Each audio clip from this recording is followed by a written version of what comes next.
और वहां पर जो सप्लाई है वो बजट सेगमेंट में कम है और प्रीमियम सेगमेंट में अचानक से बढ़ी है। तो गेरा साहब, आप इस ट्रेंड को कैसे देखते हैं? क्या आप लोगों का प्रेफरेंस प्रीमियम की तरफ बढ़ गया है, या मैं अगर आपसे पूछना चाहूं कि ड्यूरिंग द कोविड लोगों के घर खरीदने के नजरिए में कुछ अंतर आया है? पहले तो पंकज जी का रिपोर्ट और हमारा रिपोर्ट में हमेशा बहुत अंतर रहता है। पंकज जी का आउटलुक जो है ही is mostly bearish, we are on the ground. तो गए जो ये जो इन्वेंट्री का जो इंट्रोड्यूस हुआ है, that has certainly gone down. Premium segment में ज्यादा क्यों हुआ है? क्योंकि अगर आप अफोर्डेबिलिटी देखेंगे, गए 6-7 साल में घर के दाम जो है लगातार 4 साल में ज्यादातर वो कम हो चुके हैं। So house prices have come down. हर एक का थोड़ा बहुत तो अफोर्डेबिलिटी में, सैलरी में कुछ ना कुछ बढ़त हो चुकी है 5 साल में। इंटरेस्ट रेट्स 9.5% से आज 7.5% पे है। तो अगर आप ओवरऑल अफोर्डेबिलिटी देखेंगे कि एक जिसका जो भी सैलरी हो और अगर आप वो घर खरीदने जाते हैं, तो today they can afford much more than they could afford 5 और 8 years ago। तो ये अफोर्डेबिलिटी के वजह से डेवलपर्स हैव आल्सो अंडरस्टूड और कंज्यूमर्स का जो एबिलिटी टू परचेस है वो बढ़ चुका है।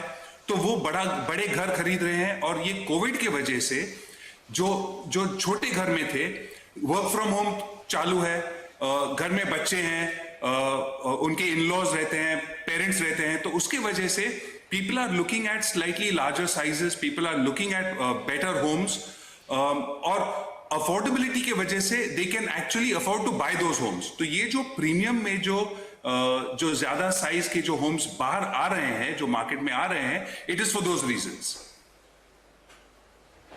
ठीक है, मैं लगे हाथ तो एक सवाल आपसे और पूछना चाहता हूं रोहित सर, और वो ये है कि हमने देखा कि पिछले, जैसे पंकज जी ने भी बताया कि पिछले साल का एक पर्टिकुलर क्वार्टर, वहां पर हमने हिस्टोरिक सेल देखे, और अभी आप भी बता रहे हैं, क्रेडाई की भी रिपोर्ट आई कि सेल्स ऑलमोस्ट बहुत हिस्टोरिक लो पे चले गए हैं।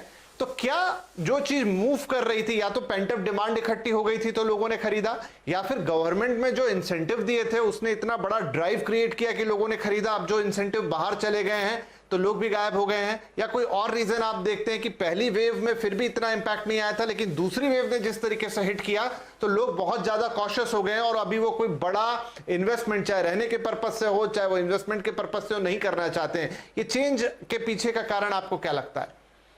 जो पहले वेव में जो हुआ, there is a pent up demand, ये तो है ही है। लेकिन जब गवर्नमेंट ने 4% स्टैम्प ड्यूटी में जो उन्होंने टाइम बाउंड इंसेंटिव दिया लोगों को, तो जो फेंस सिटर्स थे, जो खरीदने की सोच रहे थे, दे केम इनटू द मार्केट। अब उसके वजह से मोमेंटम बढ़ता है, तो जो उसका जो माहौल क्रिएट होता है, जो मूड क्रिएट होता है, वो पॉजिटिव हो चुका था। और अगर आप देखें तो sales Jan Feb March quarter में भी इतना कम नहीं हुआ, इवन दो उनका जो स्टैम्प ड्यूटी का बेनिफिट आधे से कम हो गया बेस्ड ऑन देयर प्रमोशन जो उन्होंने किया था। अब जब सेकेंड वेव आया, तो और सेकेंड वेव में जो बहुत ही अंतर था जो पहले वेव में लोगों की नौकरी की, दे वर कंसर्न्ड अबाउट जॉब्स, लेकिन सेकेंड वेव में दे वर कंसर्न्ड अबाउट लाइव्स, जो हॉस्पिटलाइजेशन, ऑक्सीजन, और जो लोग मर रहे थे बड़ी संख्या में, तो that was the cause for people just to go into a shell. तो इसमें से निकलने के लिए या तो समय लगेगा, या गवर्नमेंट अगर कुछ फिर से इंसेंटिव ले आएंगे तो लोग बाहर आएंगे। लेकिन देश में, पूना में, इन ऑल एरियाज यहां पेंट अप डिमांड बहुत ही है। तो पंकज जी, अब इसको कैसे समझें कि अब हम देख रहे हैं कि फिर से कोरोना केसेस नीचे जा रहे हैं, काफी हद तक कंट्रोल आ रहा है। हालांकि दूसरी तरफ वो थर्ड वेव का कंसर्न भी है, पर मुझे लगता है इस बार तैयारियां थोड़ी बेहतर होंगी।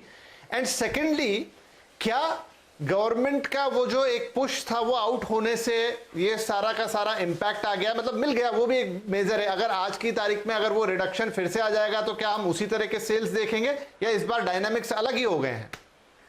देखिए, जो जून मंथ के अंदर हमने जो माहौल देखा वो काफी डिफरेंट है जो आपने शुरुआत में देखा था मई मंथ में एंड और उससे पहले अप्रैल मंथ में जो स्लो डाउन दिख रहा था, जून मंथ में आते आते हम थोड़ी थोड़ी रिकवरी होते हुए देख रहे हैं। तो मैं ये रोहित साहब से डिसएग्री करूंगा कि मेरा आउटलुक हमेशा बेयरिश रहता है। आज मैं थोड़ा सा बुलिश अप्रोच ये बोल रहा हूँ और ये डेटा बोल रहा है कि हमको एक मार्केट में रिकवरी होती हुई दिख रही है।